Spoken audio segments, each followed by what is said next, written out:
السلام عليك يا أبا عبد الله، السلام عليك يا ابن رسول الله. أعوذ بالله من الشيطان الرجيم. بسم الله الرحمن الرحيم. الحمد لله الذي قصرت عن رؤيته أبصار الناظرين وعجزت عن نعته أوهام الواصفين. الحمد لله رب العالمين.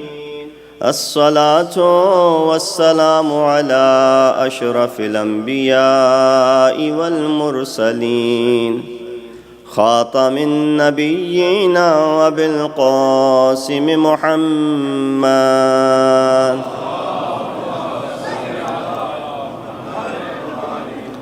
وأهل بيته الطيبين الطاهرين المعصومين الذين أذهب الله عنهم الرجس وطهرهم تطهيرا.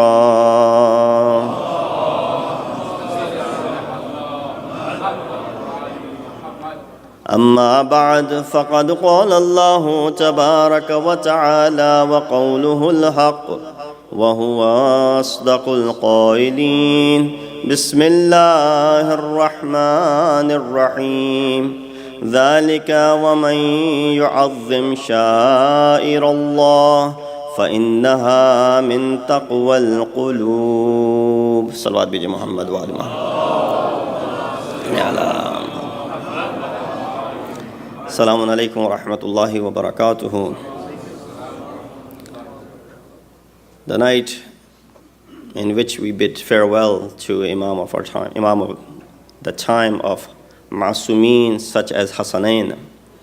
Tonight we bid farewell to the first light in the series of Imamat. Tonight is the night when the sound was raised by the angels when they said, Ala qad qutila Ali ibn Abi Talib, that indeed Ali ibn Abi Talib has been martyred. And when Amir al-Mu'mineen, it was only his quwwat and his power and his might that he was able to bear that blow for 2 nights.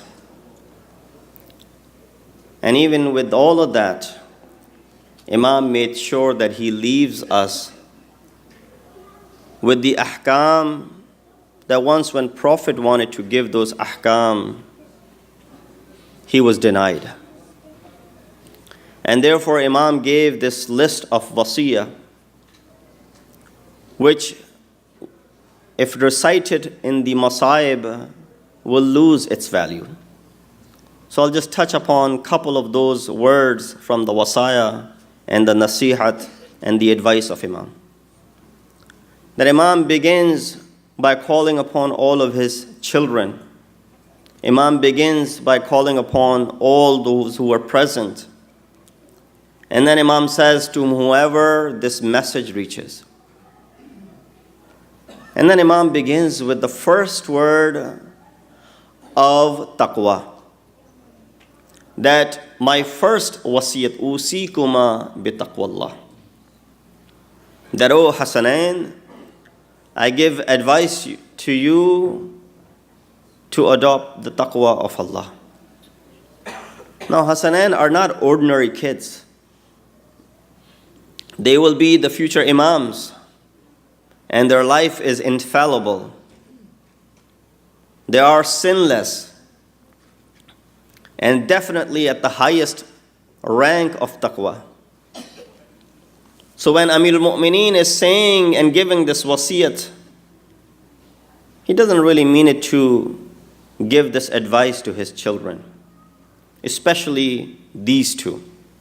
And that's why Imam made sure that he mentioned that to whomever this wasiyat reaches, and that's you and I, that he begins by giving the first and the foremost advice at the time when he's about to bid farewell, first thing that he gives advice by saying, adopt the taqwa of Allah subhanahu wa ta'ala. And for that reason, I chose this ayat from Surah Hajj, verse number 33.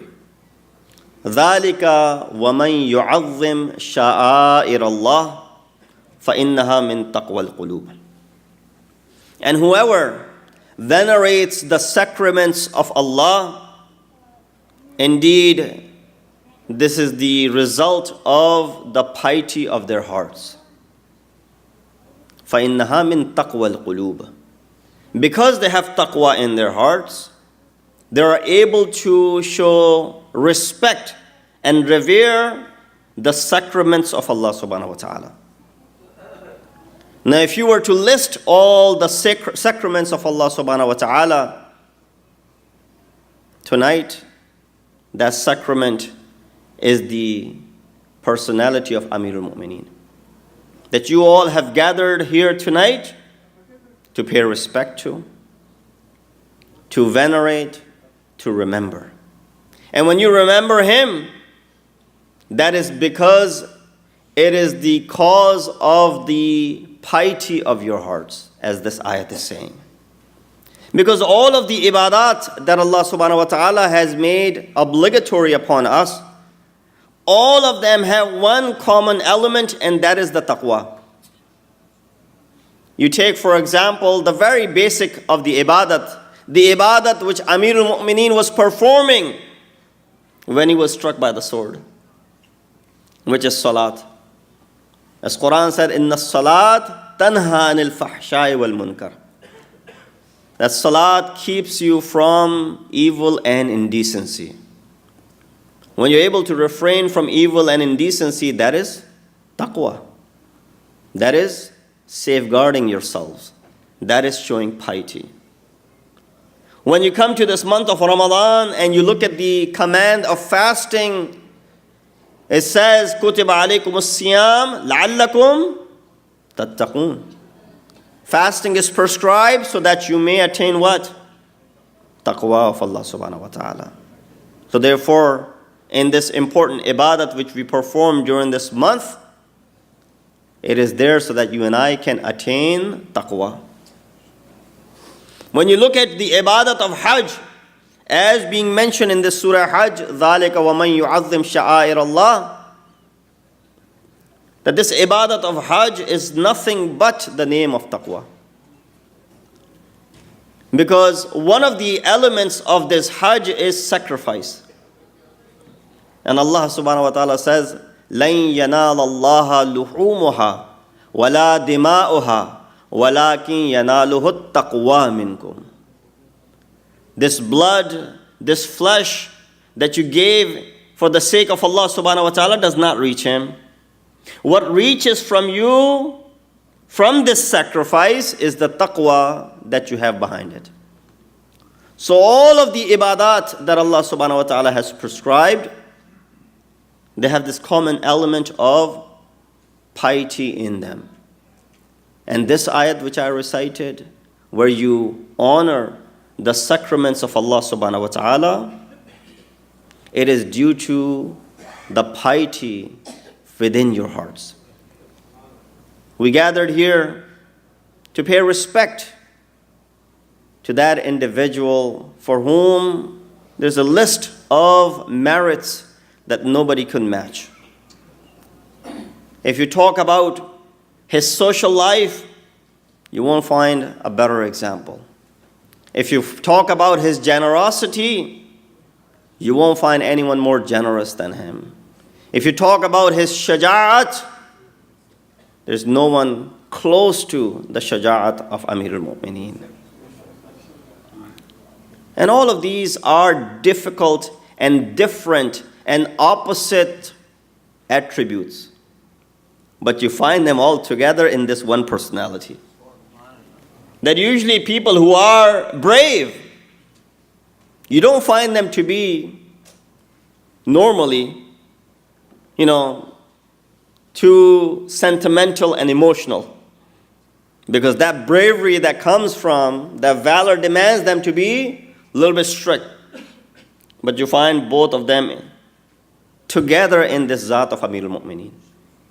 That when he enters into the battlefield, there's no one who can stand in front of him.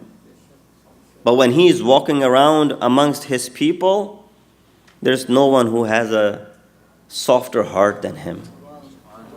That he's walking into the alleys of Kufa and he sees a young girl standing in a corner crying. Ali sees a young girl crying and he starts crying. He goes up to her and says, "What is the matter with you? Why are you crying?" She said, "My arbab sent me to buy something. I bought it, took it back. They said it's not fresh, return it. Now I go back to the shop. The guy says, I'm not going to take it back. What do I do? Take it back to my arbab? This guy won't take it back." Imam says, "I'll come with you." This is the Imam of the time. "I'll come with you." Imam goes along with her. He speaks to the shopkeeper that she hasn't used it. It hasn't been touched. It hasn't been used. Take it back. He said, "Who are you?" Doesn't recognize Imam. Push come to shove, that he shoves Imam. People in the surrounding, they realize who this man is. Right away tell him, "Do you know who are you shoving? You are pushing?" That is Fatih Khaybar Khandaq.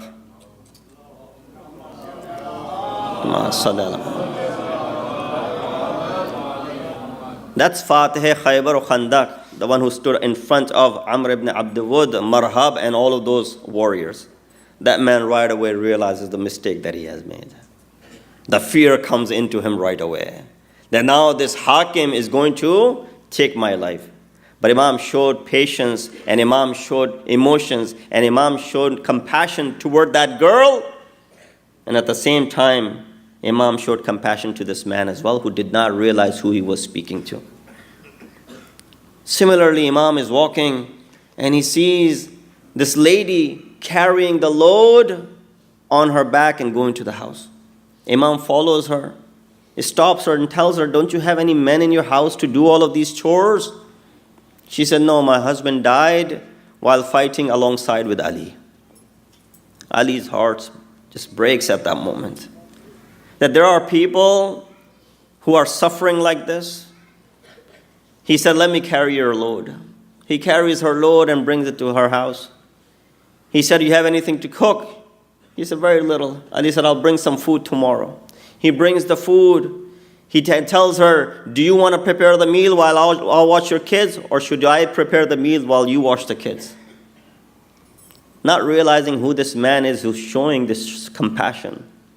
While the food was brought, Ali is providing each and every morsel to the children. And when he puts the morsel in their mouth, he says, "Forgive Ali. Forgive Ali that your father died alongside with him." And this is the compassion that you find in Maulana. This is the heart that he displayed. And that's why someone said that these are the opposites, attributes that you hardly find in the heart of an individual, that come together. So how do we weep for him? How do we remember him? Imam said, "Remember me in a way. The way Amir al-Mu'mineen wanted to be remembered for all that he stood for." Yeah, these kamalat, these karamat, these miracles that he showed and portrayed, these are for those people whose iman are weak. The real miracle of Amir al-Mu'mineen is the book Nahjul Balagha. The real miracle of Amir al-Mu'mineen is Ghurarul Hikam. The real miracle of Amir al-Mu'mineen is what wisdom he has left us with. So you take that wisdom, you're able to adopt that wisdom. Tomorrow when you face your Maula, you will have your head up high because you followed his commands. You fulfilled what he had asked you to do. Look at the kalam that Imam has in reference to this world. Right after this, when he says, "Usikuma bitaqwallah," Imam said, "Don't let the deceiving world deceive you. And all that it has to offer, it is soon to be perished. Don't go after it. And if something doesn't reach you, don't feel despair, because it's bound to perish anyway. What you should be longing for is that which is in the hereafter. So if there's something that you can't reach to in this life, it's only this worldly good, which is not going to remain forever with you. So don't feel sorrow over something that you weren't able to accomplish in this life. These are the ahkamat that Imam is given as he is slowly giving his life and his nafs away. And therefore when he speaks about this world, he says, go ahead and deceive someone else. Ali has no room for you. In fact, Ali has already divorced you 3 times, that there isn't any raj'at, any ruju for him. That's the kalam of Maulana, that he wants us to completely detach with this worldly life. There was a man who served under one of the kings of Hind, Sultan Khurram Shah. And this wazir, he used to make a lot of money, close to 400,000 at that time. But he would give everything away for the sake of Allah subhanahu wa ta'ala, fi sabilillah. And then one day the Sultan, he found out that this is what his wazir does. He goes up to him and he says, I heard what you do with your wealth. Seems that you don't like money. He said, no, I'm the most greedy person amongst all your servants. I love this wealth. And that's why I don't squander even 1 penny from it. I make sure that everything is received in the day of judgment the way I give and deposit today. So therefore I give it in the way of Allah subhanahu wa ta'ala in safe hands, knowing that every one of this will be given back to me in the hereafter. So there couldn't be anyone more greedy than me when it comes to this wealth. This is how you perceive this world. This is how you look at what this world has to offer. And that's why even in the kalam of Rasulullah sallallahu alayhi wa alihi wa sallam,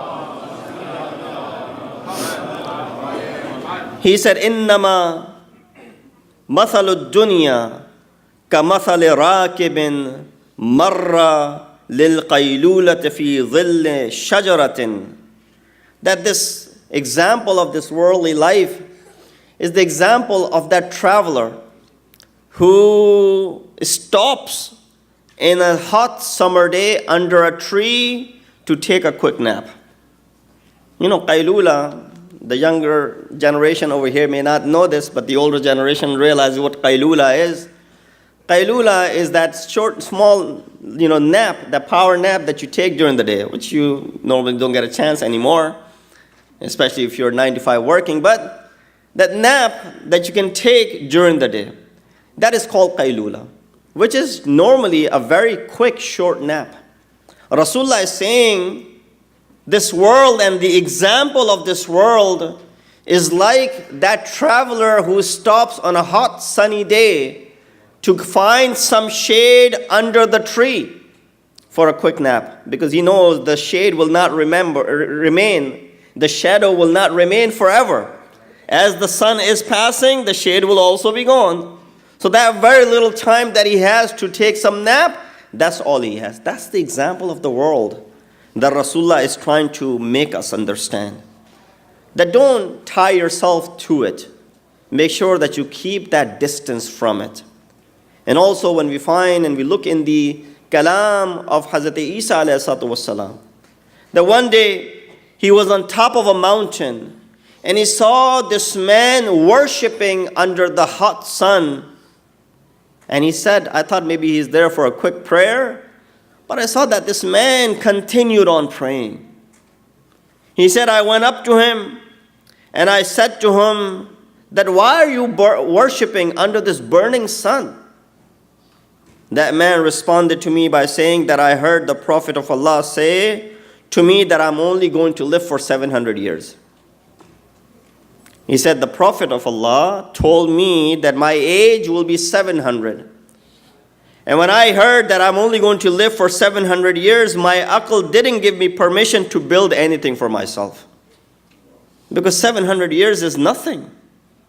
Why should I go about building anything for myself because I'm not here for permanent basis. 700 years, if anything I can do is worship Allah subhanahu wa ta'ala in these 700 years. Hazrat Isa turned around and said to him that there will come a time upon the people in Akhirul Zaman when ages will not exceed 100. And people will build forts and houses and gardens for themselves.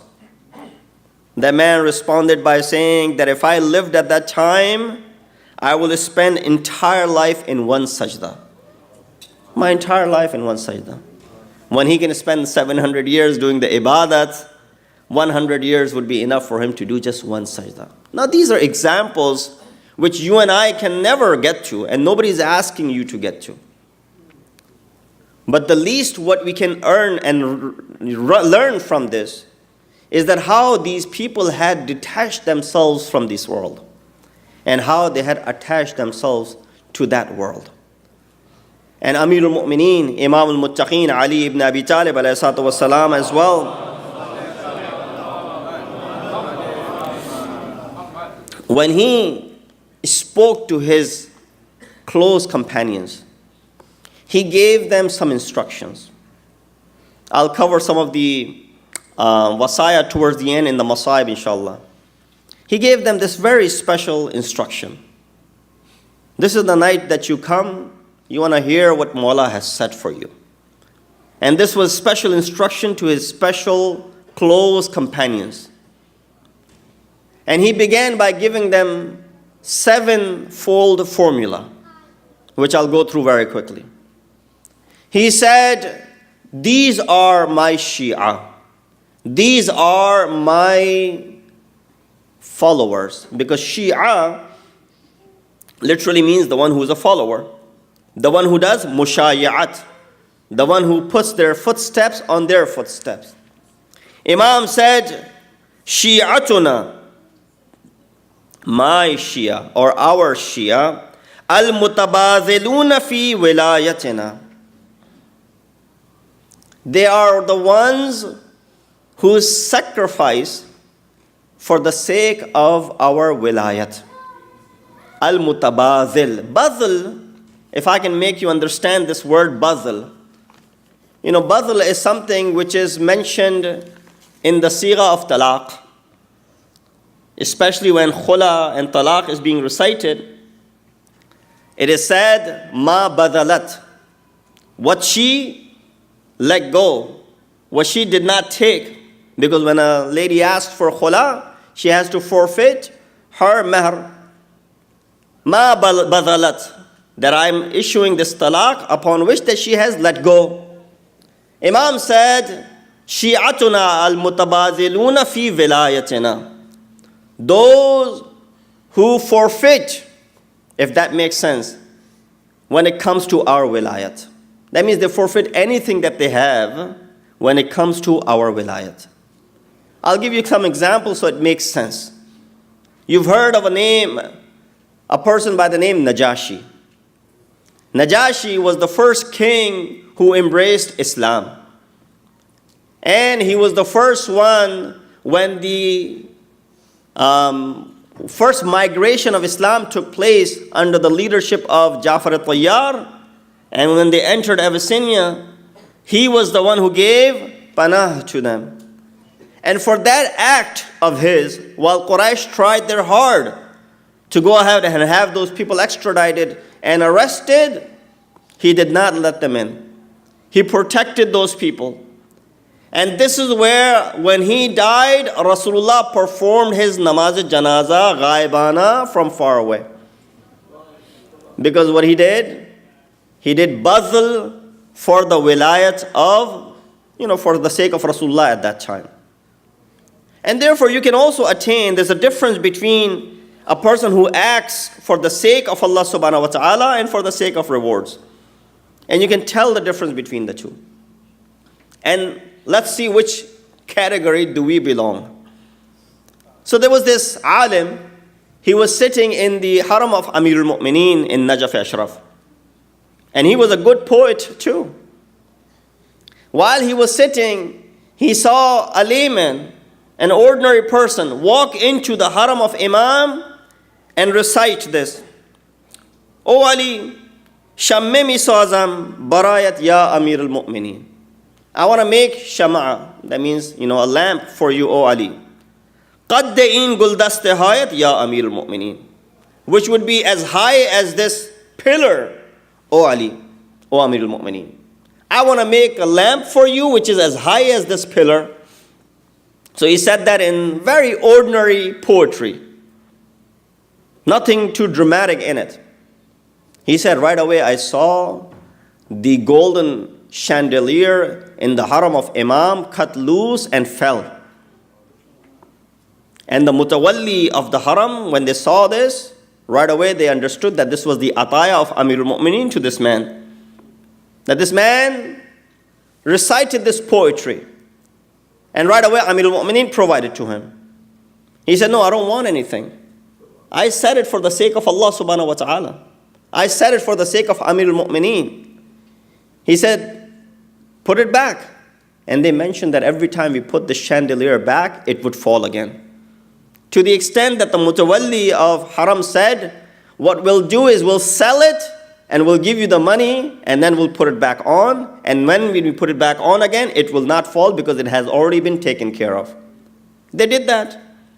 This alim who was sitting far away, he said, Maula, a poetry, a shair, which lacks all of the wazn, which lacks the importance of kalam, the eloquence, yet this sort of ata, what have we been doing? He goes and he produces the best poetry in the praise of Amir al-Mu'mineen, comes into the haram, recites it out loud, and nothing happens. He said, Imam, that man recited 2 couplets, which did not have any wazn, which did not have any eloquence, and you bestowed upon him. I produced such a beautiful praise of poetry for you, and nothing. This alim, he says, I saw in my dream Amir al-Mu'mineen. He said the difference is that man said it for the sake of Allah subhanahu wa ta'ala. You said it for a reward. You did it for a reward. And when you did it for a reward, you're not going to get it. But still, if you want some sort of reward, there's a man in faraway town in India. He has produced a line, a poetry, and he cannot find the second sentence to complete it. I'll tell you that second sentence, you go to him and he will give you what you're looking for. The man said, Imam, I don't have the means to travel to India. I'm asking you to give me over here. He said, well, if you want mujawari of Najaf, then you have to live the way you're living. Don't expect a lavish lifestyle. But if you want the worldly goods, then do as I have told you. So he wakes up in the morning, he sells whatever he had, he embarks on the journey, arrives in India, goes to that place which Imam had mentioned to him, arrives by asking people, who is this, who is that? And once he gets there, he knocks on that door, that man, he said, that sentence, that poetry, that share that you have produced, I have the second sentence for it. He said, really? How would you know? He said, this is the ata of my Imam.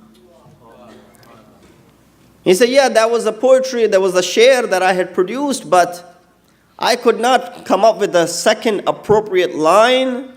And when I could not come up with it, I thought maybe this was not accepted in the bargah of Imam. So even one share that you say for the praise of your Imam, it does not go unnoticed. It is noticed by them. And even after their shahadat, it is noticed by them. That man said, I will gather and I'll bring all of the people of the town tomorrow and we will go ahead and announce it there. He said, I had produced this share and I had written this poetry. The first line of which said, Bezarre gar nazare lutf buturab kunad. That if Buturab, which is the title of Imam Ali, he looks at one dharra one atom, one small particle,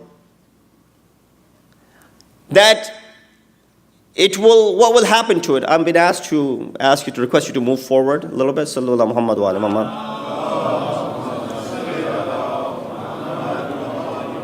There's some room right here. Just move forward.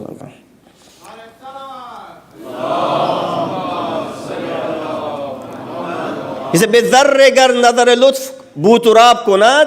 if Ali looks at on a dharra with nazar lutf, with his graceful eyes. But I could not come up with the second sentence. He said, I searched and I asked the Iranian poets, nothing worked. Until this man showed up and he completed it. What did he say? He said, my Maula told me to go ahead and complete this share by saying, Be asman ravad wa kare aftab kunad.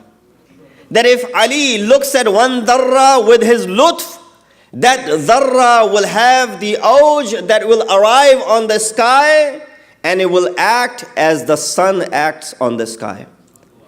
That means the nazar of Ali has the ability to convert one atom, worthless dharra, into that which is done by the sun in present day.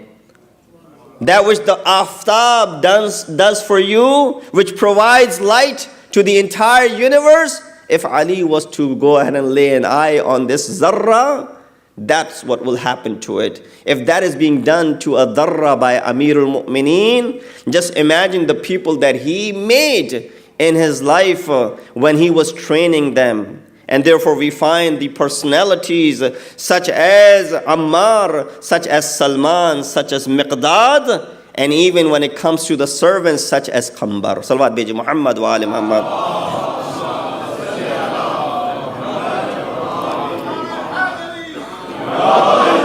Number 2, Imam said, Al-mutahabbuna fi mawaddatina. Those who love for the sake of our mawaddat. And he's speaking to us, that those who love for the sake of our mawaddat. قُلْ لَا أَسْأَلُكُمْ عَلَيْهِ أَجْرًا إِلَّا الْمَوَدَّةَ فِي الْقُرْبَى. You remember this ayat? That was revealed when people tried to give and compensate Rasulullah for his hard work. Prophet said, you can't. If anything, do this. Ajr risalat is mawaddat. But we find today that within among ourselves, that because there exists some animosity, we find that two lovers of Ahlul Bayt, they are at odds with one another. Imam said, you may like someone because of their wealth, hope not, because of their fame, because of their influence, because of their looks. But here Imam says, love one another for our mawaddat. And if you can do that, then yes, that is what Imam of your time is expecting from you. Number 3, he said, Al-mutazawiruna fi ahya'i amrina. Those who travel, those who do ziyarat in order to revive our affairs. That means if you have done anything to speak about the kalam of Ma'asumeen or share the kalam of Ma'asumeen, you have revived the kalam of Ma'asumeen. If you're sitting in a gathering, you recite one tradition from Amir al-Mu'mineen, you have revived, he said, Ahyai Amrina. You have done what is called reviving the affairs of Amir al-Mu'mineen. It's very simple. It's not that difficult of a task. But sometimes it seems that, we hear ahadith, at least in a majlis, which is 45 minutes to an hour long, you hear 3 or 4 aqwal of Amir al-Mu'mineen. You hear a hadith from Rasulullah here and there. And then when you hear the Prophet said, from my ummah, if a person memorizes 40 ahadith and acts upon them, hell will be haram on that individual. So 40 is a long, big number. You hear 3 or 4 in every majlis. And imagine how many majalis that you attend. So get in the habit of retaining. Get in the habit of keeping this. And if you're unable to, there's nothing wrong and there's no shame in documenting and taking notes so that you can remember it later on. And so Imam said, Al-mutazawiruna fi ahya'i amrina. Those who do ziyarat in order to revive our amr. And that's why when you read Hadith Kisa, what do you say? Ma dhukira khabaruna hadha fi mahfilin min mahafil ahli al-ard wa fihi jam'un min shi'atina wa muhibbina wa fihim mahmumun illa wa farrajallahu hamma wa la maghmumun illa wa kashafallahu ghamma wa la talibu hajatin illa wa qadallah. Yet the place where our dhikr is being done, the benefit of that place where our dhikr is being done is that it is removing hammu gham from the people. It is relieving them of their pains. It is relieving them of many of the things that they will not find cure anywhere else. That is just the place where the dhikr is being done. Let alone if you are learning something from that place as well. And very quickly, Imam said, I'm skipping some of the examples as I don't have a great deal of time. He said, Alladhina in ghadibu lam yazlimu. Those who when they become angry, they do not oppress or show unjust or become unjust. That whenever they are being oppressed, whenever there's someone whenever they become angry, even if it's for something right, they do not go ahead and oppress anyone. They don't show any sort of injustice, and they don't deal with people unjustly.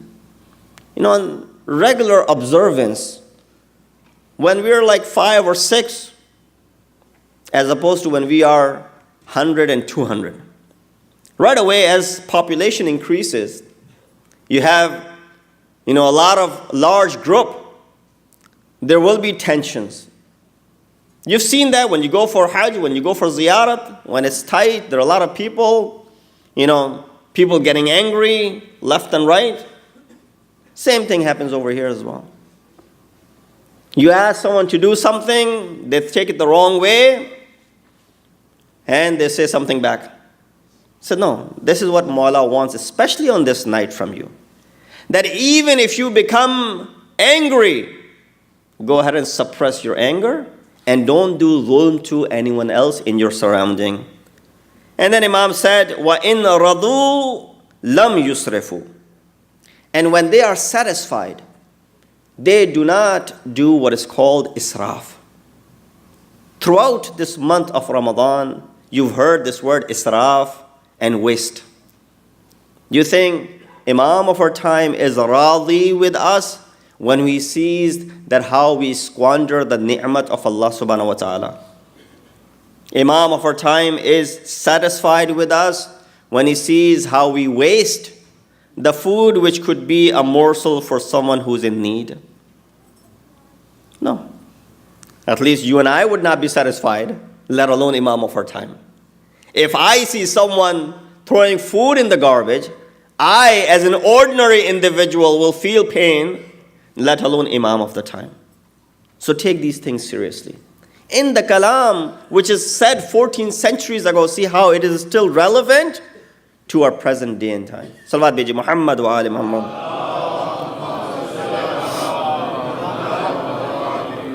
He said, Barakatun ala man javaru. That you should be blessing for your neighbors. When he was giving this wasiyat, after having been struck by the sword, Imam said, and he was speaking about the neighbors and their rights.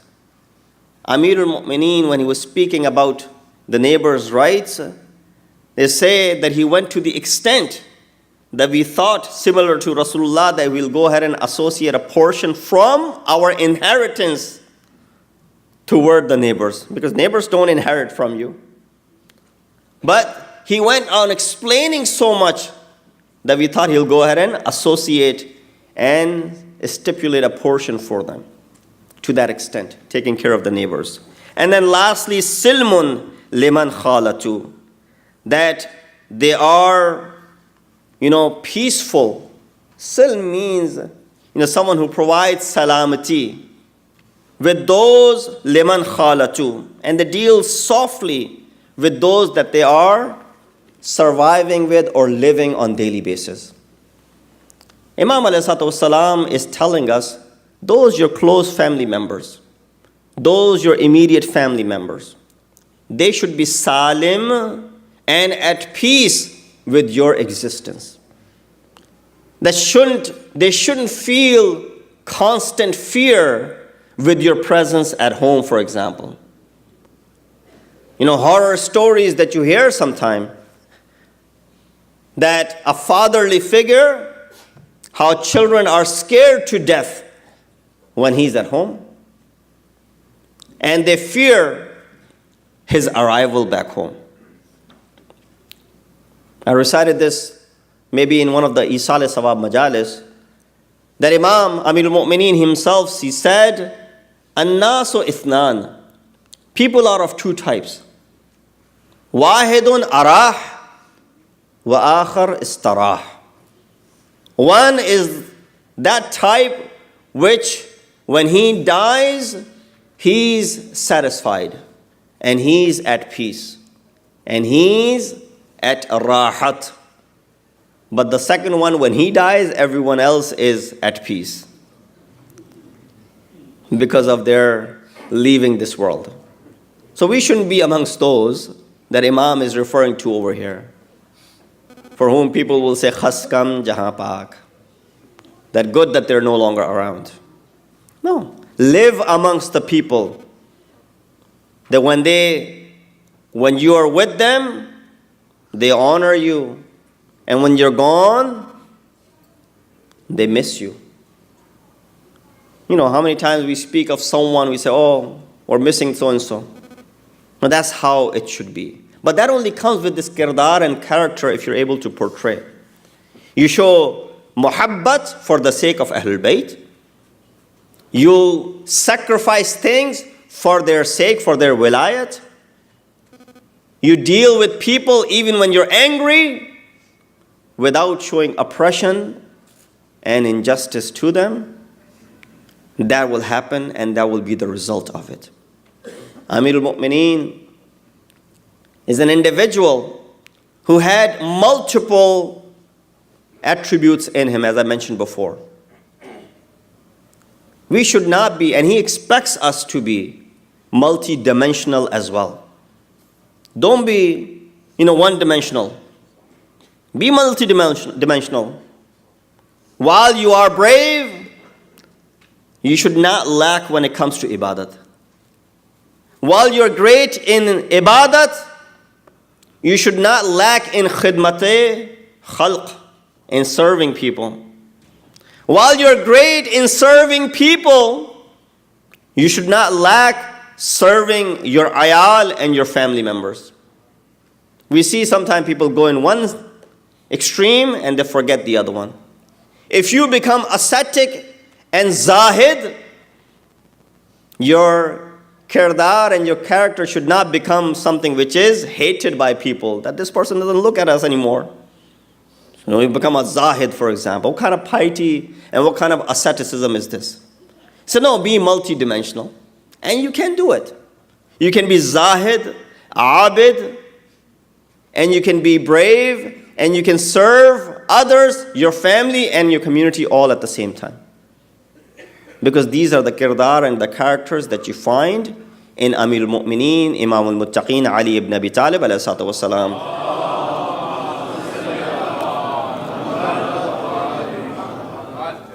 Rasulullah was sitting, and Ibn Abbas narrates this, that one day we were sitting with Rasulullah, and Amir al-Mu'mineen walked in. When he walked in, Rasulullah got up from his place. He got up from his place, he kissed Ali between his eyes, hugged him, and he sat him down next to himself. Ibn Abbas asked Rasulullah, you really love this man, don't you? And there's one love that we have for our brothers and sisters. But the love and the reason that Rasulullah mentioned was not just because he's my cousin, and he's my damad, and he's the imam of the ummah, and he's this and he's this and he's that. No. He said Allah subhanahu wa ta'ala placed the progeny of every prophet in them, but Allah placed my progeny in him. Allah placed my progeny in him. Why don't you think that I will love him? What makes me not love this individual? That my progeny, that which people were laughing by saying that he's abtar, the response to that abtar is through the progeny of Ali. And so that is the reason Rasulullah would show that respect to Amir al-Mu'mineen. And that was not something which was done once only. This was something which was repeatedly done.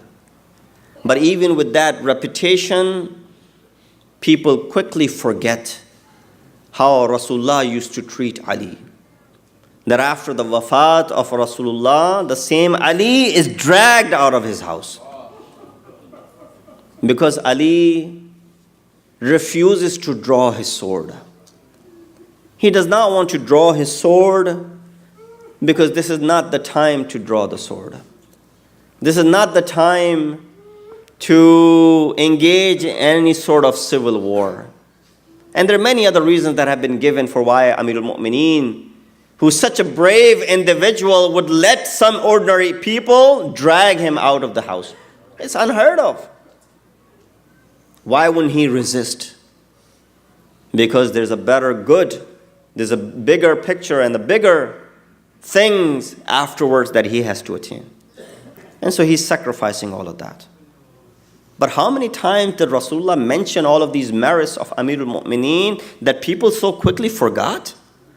That right after his wafat, how they dealt with the house of Fatima al-Zahra, and how they dragged Ali out of the house. Ajrakum Allah. This is the night which is the most difficult night for Ali. Tonight is when Ali are doing girya. They are weeping, and their sada and their sound and the voices are being raised. You know, when I mentioned that last night, when Amir al-Mu'mineen was brought back home, जब इमाम घर वापस आए थे, तो एक दफ़ा इमाम के पास इमाम की बेटियां आईं. जब इमाम की बेटियां आईं और उन्होंने बाप के शिगाफ्ता सर को देखा तो उन्होंने गिरिया किया. जैसे ही उन्होंने गिरिया किया, अब इमाम ने बेटियों को नहीं रोका. हसन और हुसैन को रोका था, लेकिन अब की बेटियों को ना रोका, बल्कि बेटियों के साथ खुद भी गिरिया करने लगे कि शायद इमाम तमरीन करा रहे हैं, प्रैक्टिस करा रहे हैं कि ऐ बेटी अभी रोना बहुत है, इस रोने की तैयारी कर लो. जल्दी जल्दी आपके सामने वो आखिरी इमाम की मनाजिल और मराहिल बयान करता चलूँ कि जब थोड़ा सा करार आया इमाम को, तबीब को बुलाया गया. तबीब ने इमाम के ज़ख्म को देखा. इमाम जानते थे कि क्या होने वाला है, लेकिन फिर भी रस्म दुनिया है, तबीब को बुलाया गया. तबीब ने जब इमाम के ज़ख्म की गहराई देखी और उसके अंदर जहर का असर देखा, कहा मुझे ताज्जुब है कि कोई शख्स इस तरह के ज़रबत के बाद से भी ज़िंदा रह सकता है, मगर ये अमीरुल मोमिनीन की ज़ात थी. सारे बच्चे इस सुनने से कि बाबा अब दुनिया में नहीं रहेंगे गिरिया कुना थे, लेकिन एक शख्स था कि जो अभी भी मुस्कुरा रहा था. वो ज़ात है मौला की कि जैसे ही अपनी शहादत का सुना, इमाम के चेहरे पे मुस्कुराहट आती है. जैसे फातिमा तो ज़हरा ने बाबा की ज़बानी सुना था कि सबसे पहले तुम मुझसे आके मिलोगी, तो चेहरे पे तबस्सुम आया, मुस्कुरा दी थी. वैसे ही अली ने जब सुना कि बस इस ज़रबत से अली गुजर जाएंगे, तो अली के चेहरे पे मुस्कुराहट आई है, लेकिन बच्चे गिरिया कर रहे हैं. बस ये दिन किस तरीके से गुजरा होगा, अमीरुल मोमिनीन किस कदर इमाम को अज़ियत हुई होगी. इस अज़ियत में जब इमाम एक दफ़ा किसी के कर्राहने की आवाज़ सुनते हैं तो कहते हैं कि बेटा ये कौन है जो कर्रा रहा है. कहा बाबा ये आपका मुल्जिम, ये इब्न मुल्जिम है, इसके हाथों को बांध के खड़ा किया हुआ है. इमाम ने कहा इसके हाथों की रस्सी को ढीला कर दो. اس کے ہاتھوں کی رسی کو ڈھیلا کر دو. کہا مولا ابھی اس سے جو ہے وہ انتقام لینا باقی ہے, یہ مجرم ہے, یہ ملزم ہے. امام نے کہا ہاں, لیکن اس کے باوجود بھی میں نہیں چاہتا کہ میرے مجرم کے ہاتھ کو باندھا جائے, کہ اس کو اتنی پریشانی ہو کہ اس کے کراہنے کی آواز آئے. شاید امام کوفے والوں کو یہ پیغام دے رہے ہوں گے کہ اے کوفے والوں, 20 سال بعد اگر کوئی قافلہ تمہارے درمیان آئے تو ان کے ہاتھوں کو آرام سے باندھنا, گلے میں رسن زیادہ لمبی نہ باندھنا. ارے ایسا نہ ہو کہ ان کا گلا چھننے لگے, ایسا نہ ہو کہ ان کا گلا چھدنے لگے. اور جو کم اللہ, خدا کسی غم میں نہ رلائے سوائے غم آل محمد کے. بس 2-3 جملے اور زحمت تمام. وہ وقت آیا, امام نے وصایا کرنا شروع کیے. امام وصیت کرتے تھے کہ میں تمہیں تقوی کی وصیت کرتا ہوں, قرآن کی وصیت کرتا ہوں, کعبے کی وصیت کرتا ہوں, میں تمہیں تمہارے ہمسایوں کی وصیت کرتا ہوں, اللہ اللہ فی الایتام, میں تمہیں یتیموں کی وصیت کرتا ہوں. تمام وصیتیں جب کر دیں, اللہ کے سب کو بلایا. کہا میرے بعد حسن تمہارا امام ہے, حسن کے ہاتھ میں سب بیعت کرنا. حسن کے ہاتھ میں سب کے ہاتھ رکھ دیے. بس یہ معاملہ ختم ہوا. ایک بچہ تھا جو دیکھتا ہے کہ بابا نے اس کے ہاتھ کو امام حسن کے ہاتھ پہ نہ رکھا, جاتا ہے ماں کے پاس, جا کے کہتا ہے مادر گرامی مجھ سے کیا خطا ہوئی کہ بابا نے میرے ہاتھ کو حسن پہ ہاتھ پہ نہ رکھا, بھیا حسن کے ہاتھ پہ نہ رکھا. یہ عباس علمدار ہیں. امام وقت کے پاس ام البنین آتی ہے, بابا آ کے کہتی ہے مولا کنیز آئی ہے, میرے بچے سے کیا خطا ہوئی کہ اس کے ہاتھ کو حسن کے ہاتھ پہ نہ رکھا. امام نے کہا ہے عباس ذرا نزدیک آؤ. عباس کو بلایا, ادھر سے حسین کو بلایا, حسین کے ہاتھ کو عباس کے ہاتھ پہ رکھا اور کہا دیکھو عباس, حسین میرا نہیں رسول کا فرزند ہے اور تم میرے فرزند ہو. جب تک زندہ رہنا حسین پہ کوئی آنچ نہ آئے. بس یہ بات ختم ہوئی. امام نے بیٹیوں کو بلایا, زینب, ام کلثوم, زینب کے کندھوں کے بوسے لینا شروع کیے. کبھی حلقوم کا بوسہ لیا. کہا بابا آج سے پہلے اس طرح سے بوسے نہ لیے تھے.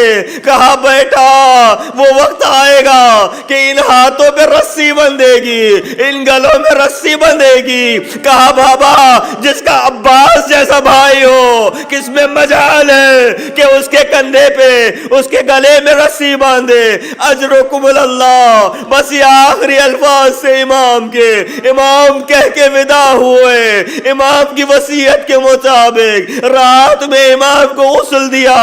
حسنین نے جنازے کو اٹھایا. کہا تھا امام نے کہ بس پیچھے سے جنازہ اٹھانا, آگے سے فرشتے لے جائیں گے. یہ چلا ہے علی کا جنازہ کدھر کی طرف, نجف اشرف. مولا رخصت ہو گیا. اجرکم اللہ علی قد قتل علی ابن ابی طالب.